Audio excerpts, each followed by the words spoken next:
Assalamualaikum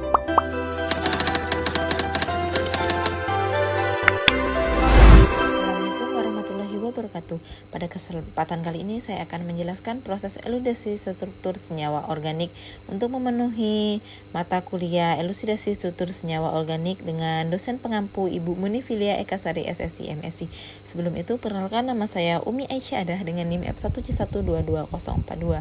Nah, senyawa organik yang digunakan di sini yaitu adalah senyawa 1-pentanol. Kemudian data spektroskopi yang digunakan yaitu seperti spektrum CNMR, HNMR, UPPs, FTIR, dan spektrum mass. 1-pentanol atau dikenal juga sebagai N-pentanol adalah alkohol primer yang memiliki rumus molekul C5H12O. Struktur utamanya berupa rantai karbon lurus 5 atom dengan gugus multihidroksil yang terikat pada karbon pertama. Nah, 1-pentanol juga dapat digunakan sebagai pelarut dalam industri cat, resin, dan plastik, lalu sebagai bahan baku pembuatan ester untuk pewangi dan perasa, serta digunakan dalam sintesis bahan kimia lainnya. Adapun sifat fisik dan sifat kimia dari 1-pentanol adalah yang pertama ada sifat fisik yaitu berfasa cair pada suhu kamar, kemudian berbau seperti alkohol, ada bau yang sedikit manis, kemudian titik didih sekitar 138 derajat Celcius, kemudian sedikit larut dalam air serta larut dalam pelarut organik seperti etanol dan ester. Adapun sifat kimianya yaitu gugus OH membuatnya bisa mengalami reaksi khas alkohol, kemudian seperti oksidasi menjadi asam pentanoat atau dehidrasi menjadi 1-pentena. Kemudian bersifat polar karena adanya gugus hidroksil. Lalu dapat membentuk ikatan hidrogen baik antar molekul maupun dengan air. Kemudian yang pertama ada spektrum FTIR yang mana digunakan untuk mengidentifikasi gugus fungsi dalam suatu senyawa seperti gugus OH, C-2O atau CH. Kemudian selain itu FTIR juga bermanfaat untuk memeriksa kemurnian senyawa dan memastikan kesesuaian struktur kimia yang diharapkan. Dari spektrum FTIR terlihat adanya serapan lebar pada daerah sekitar 3.300 cm1 yang menunjukkan adanya gugus OH khas alkohol. Selain itu terdapat serapan pada daerah sekitar 2.900 cm1 yang merupakan serapan CH dari alkana. Tidak ditemukan serapan pada daerah karbonil yaitu sekitar 1.700 cm1 sehingga senyawa ini bukan keton ataupun asam karboksilat. Maka FTIR sudah mendukung bahwa senyawa ini adalah alkohol rantai alifatik yaitu 1-pentanol. Kemudian yang kedua ada spektrum UPPs, yang mana spektrum UPPs ini digunakan untuk mengetahui keberadaan ikatan rangkap atau gugus kromoform dari senyawa. Metode ini digunakan untuk menganalisis konsentrasi larutan berdasarkan serapan cahaya. Dari spektrum UPPs terdapat puncak serapan utama terjadi pada sekitar 416 nm. Namun karena 1-pentanol adalah senyawa jenis alifatik tanpa sistem konjugasi, serapan ini kemungkinan besar berasal dari pengotor atau pelarut.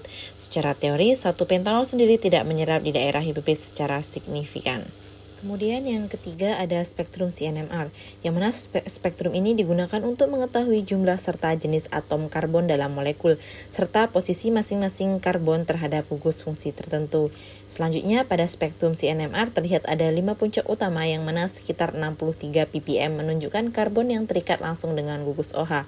4 puncak lainnya muncul di sekitar daerah 10-40 ppm. Khas untuk karbon-karbon alkil.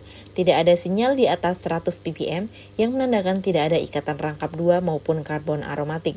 5 puncak ini menegaskan bahwa senyawa ini memiliki 5 karbon dalam struktur lurus, cocok dengan 1-pentanol. Kemudian yang keempat ada spektrum HNMR, yang mana spektrum ini digunakan untuk mengetahui jumlah dan lingkungan kimia atom hidrogen dalam suatu molekul. Data ini membantu menentukan susunan dan jenis gugus atom yang ada. Pada spektrum HNMR, kita menentukan beberapa sinyal penting. Sekitar 3,6 ppm muncul sinyal untuk proton yang terikat pada karbon yang juga terikat oleh gugus OH. Di daerah 1,2 sampai 1,8 ppm muncul multiplex dari CH2 di tengah-tengah rantai karbon. Sekitar 0,9 ppm muncul triplex yang menunjukkan adanya CH3 terminal. Dari pola ini dapat disimpulkan bahwa terdapat gugus CH2OH di salah satu ujung, 3 CH2 di tengah, dan CH3 di ujung lainnya. Ini sesuai dengan struktur 1-pentanol yaitu CH3, CH2 4 kali, dan OH. Kemudian yang terakhir ada spektrum MS. Nah, kemudian ini adalah pola fragmentasi dari spektrum N-pentanol.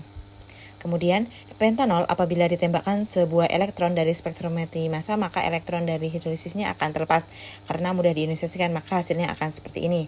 Nah, kemudian ini akan terbaca sebesar 88 elektronnya. Kemudian satu elektron dari hidrolisisnya ini akan ditambahkan satu elektron dari spektrometri massa, akan menghasilkan 2 plus elektron. Kemudian selanjutnya pembelahan alfa, yang mana di sini yang kanannya ini ada atau butir menjadi radikal, dan yang kirinya ini mendapatkan satu elektron karbonnya akan membentuk ikatan rangkap 2 dan terbaca di spektrum 31 massa per elektron. Kemudian ini ada pembelahan alfa juga, tetapi hidrolisis, yang mana butirnya ini memberikan 2 elektron ke karbon yang mengikat hidrolisisnya, sehingga butirnya ini menjadi karbokation dan terbaca di spektroskopi massa sebesar 57 per elektron.